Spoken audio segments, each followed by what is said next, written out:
नमस्कार, मैं हूं फरहान और आप देख रहे हैं GLCC न्यूज़। इस वक्त देश में जोड़ने वाले और तोड़ने वाले मुद्दे दोनों सामने आ रहे हैं। ऐसे भी बयान सामने आ रहे हैं जो देश को जोड़ने का काम कर रहे हैं, लोगों के लिए एक राह बना रहे हैं, अन्य प्रदेश सरकारों को एक राह दे रहे हैं कि आप जनता के लिए यह कर सकते हैं। लेकिन कुछ ऐसे लोग हैं जो लगातार अपने बयानों से, अपने कामों से देश को तोड़ने का, सांप्रदायिक हिंसा फैलाने का काम कर रहे हैं।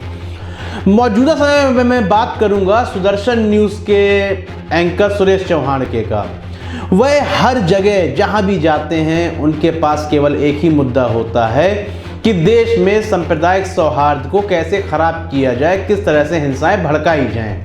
ये सुरेश चौहानके का काम है। दूसरी ओर हम झारखंड की बात करेंगे तो वहां हेमंत सोरेन ऐसे कार्यों को करते नजर आ रहे हैं जिससे लग रहा है कि अन्य प्रदेश सरकारों को भी उनसे प्रेरणा लेनी चाहिए।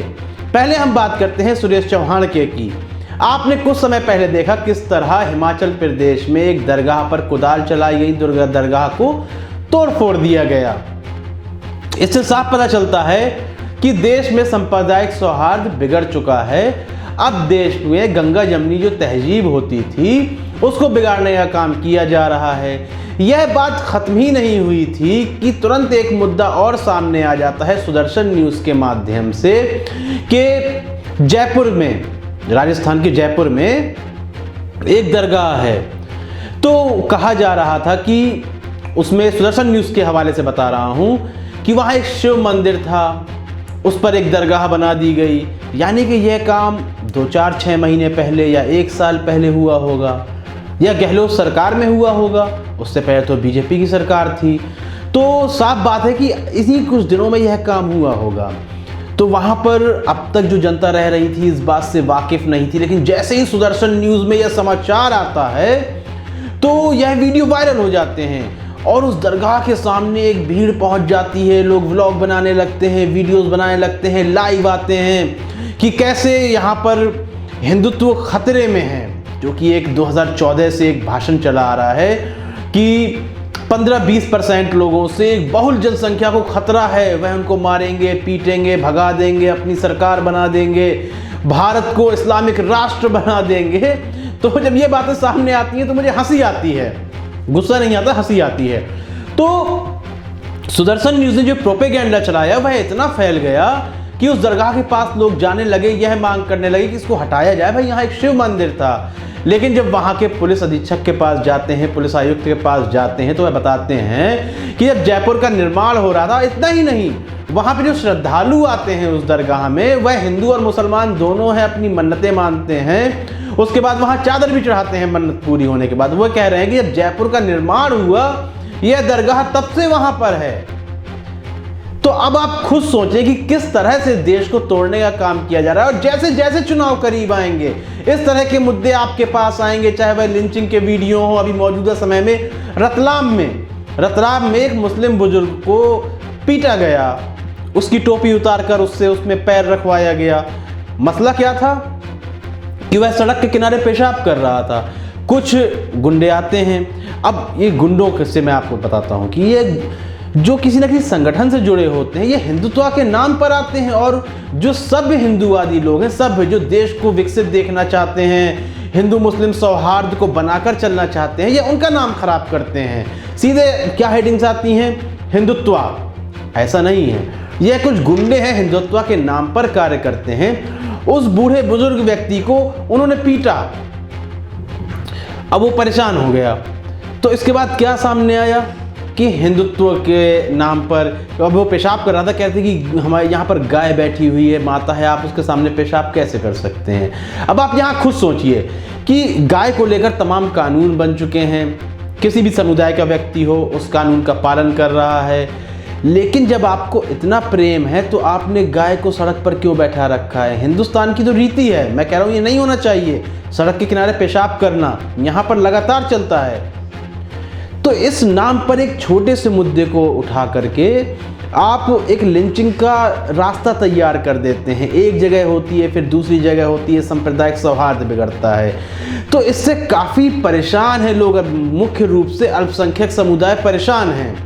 दलित समुदाय के लोगों के साथ भी ये घटनाएं घटित हुई हैं, जिसका अंजाम आपको उत्तर प्रदेश के चुनाव में शायद देखने को ज़रूर मिलेगा। और अन्य राज्यों के भी चुनाव होंगे, वहाँ भी आपको देखने को मिलेगा जब विकास की राजनीति को छोड़कर के धर्म की राजनीति का चोला ओढ़ लिया जाता है।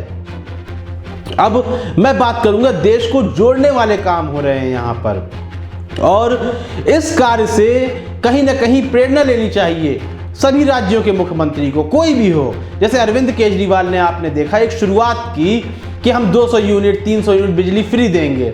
यह अब एक धारा बन चुकी है। जब दोबारा दिल्ली में चुनाव हो रहे थे, खुद भारतीय जनता पार्टी के लोग जो यह कहते हुए नजर आते थे कि मुफ्त की आदत डाल देंगे लोगों को, उसने भी अपने चुनावी वादों में यह कह दिया कि हम भी बिजली मुफ्त देंगे और केजरीवाल से ज़्यादा मुफ्त देंगे। अब आप उत्तर प्रदेश के चुनाव में देखिए, अखिलेश यादव भी 300 यूनिट बिजली फ्री का वादा करके आ गए हैं सामने। तो एक धारा देनी चाहिए। इसी की मिसाल कायम करते हुए नजर आ रहे हैं झारखंड के मुख्यमंत्री हेमंत सोरेन। उन्होंने कहा कि जब महंगाई इतनी बढ़ी, पेट्रोल के दाम भी आसमानों को छू गए, तो हम इस पे जनता की क्या अपनी तरफ से मदद कर सकते हैं, क्योंकि एक्साइज ड्यूटी तो केंद्र लेगा ही लेगा। अब राज्य में एक मुख्यमंत्री क्या कर सकता है, तो उन्होंने एक बड़ा कदम उठाया। उन्होंने कहा कि मैं देख रहा हूं कि लोग केरोसिन मिला करके पेट्रोल में अपनी मोटरसाइकिल चला रहे हैं। अब साइकिल से भी ड्यूटी नहीं जा सकते हैं, काफ़ी दूर तक जाना है, बाइक अफोर्ड कर सकते हैं, तेल भी डलवा रहे थे, लेकिन महंगाई के कारण जनता उसमें अब केरोसिन मिलाने लगी, जिससे कह रहे हैं मोटरसाइकिलें खराब हो रही हैं। एक बड़ा खर्चा उनके सामने आ जाएगा आने वाले समय में। तो उन्होंने कहा कि मैं प्रति लीटर पर 25 रुपए की सब्सिडी दूंगा पेट्रोल पर। जनता काफ़ी खुश थी, लेकिन यह सब्सिडी अनलिमिटेड नहीं है कि आप कितना भी तेल डलवाएं, आप ड्रम में भर कर रख लें, कैन में भर कर रख लें, 25 रुपए की सब्सिडी लें, फिर अन्य राज्यों में या अन्य सीमावर्ती क्षेत्रों में जाकर बेचें। ऐसा नहीं है।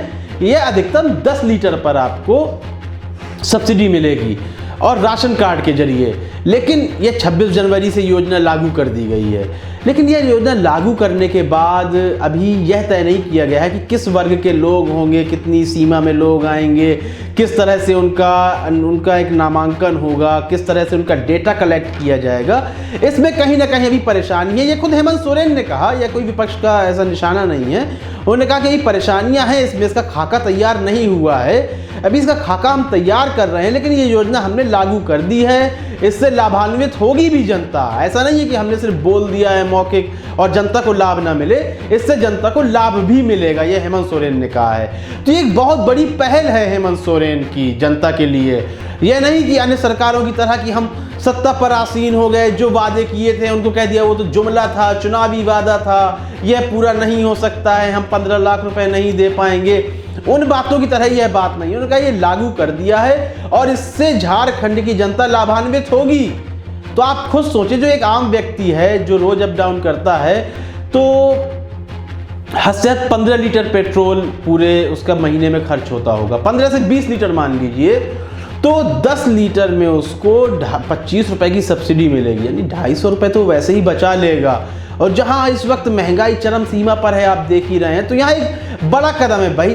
भले ही आपकी जेबें नहीं भर देगा यह कदम, लेकिन कहीं ना कहीं एक मध्यम वर्गीय और गरीब व्यक्ति को इससे राहत जरूर मिलेगी। आपको क्या लगता है, जिस तरह से हिंसाएं भड़काई जा रही हैं और तमाम ऐसे लोग भी हैं कि जो जनता के लिए कार्य कर रहे हैं, अपने लिए कार्य नहीं कर रहे हैं, कोई वोट बैंक की राजनीति नहीं कर रहे हैं कि दो धर्म समुदायों को आपस में लड़वा दीजिए और राजनीति शुरू कर दीजिए, ऐसा उनका कोई विचार ही नहीं है। बल्कि आप चुनावों में देख रहे हैं कि मुगलों का नाम सामने आ रहा है। कहाँ है मुगल, कहाँ बचे मुगल कि अब हाँ मुगलों से लड़ाई थी, हम साथ मिलकर लड़े। तो यहाँ साफ साफ मुसलमानों को मुगलों के साथ जोड़ दीजिए, वोट बैंक प्राप्त कर लीजिए, जब सत्ता में आ जाएं तो उन्हीं लोगों पर लाठियां बरसवाइए। आप बिहार में देख रहे हैं छात्रों के साथ क्या हो रहा है। डबल इंजन की सरकार आनी थी, तमाम विकास होना था, तो वह विकास आपको बिहार में साफ देखने को मिल रहा होगा। और एनसीआरबी की रिपोर्ट उठा लें तो उत्तर प्रदेश क्राइम में नंबर 1 आ चुका है। लेकिन कहा जा रहा है कि गुंडागर्दी खत्म कर दी, चाहे सुबोध कुमार की हत्या हो जाए, चाहे लिंचिंग की घटनाएं बढ़ती चली जाएं, इसमें कोई ध्यान नहीं देता है। लेकिन जैसे ही चुनाव आते हैं तो इन सब घटनाओं से आपके दिमाग को डाइवर्ट करके सीधे हिंदू मुसलमान की राजनीति सामने रख दी जाती है। और जनता भी बहुत भोली है हिंदुस्तान की, बिल्कुल उसे लगता है कि शायद माइनॉरिटीज़ हमारे ऊपर राज करने लगेंगे। इस संबंध में अपने विचार ज़रूर रखिए जो देश में चल रहा है। आपके विचार कमेंट सेक्शन में ज़रूर आएंगे, हमें उसका इंतज़ार रहेगा। कार्यक्रम पसंद आ रहा है तो इसे लाइक करें, ज़्यादा से ज़्यादा शेयर करें और चैनल को सब्सक्राइब अवश्य करें। तब तक के लिए इजाज़त दीजिए, धन्यवाद।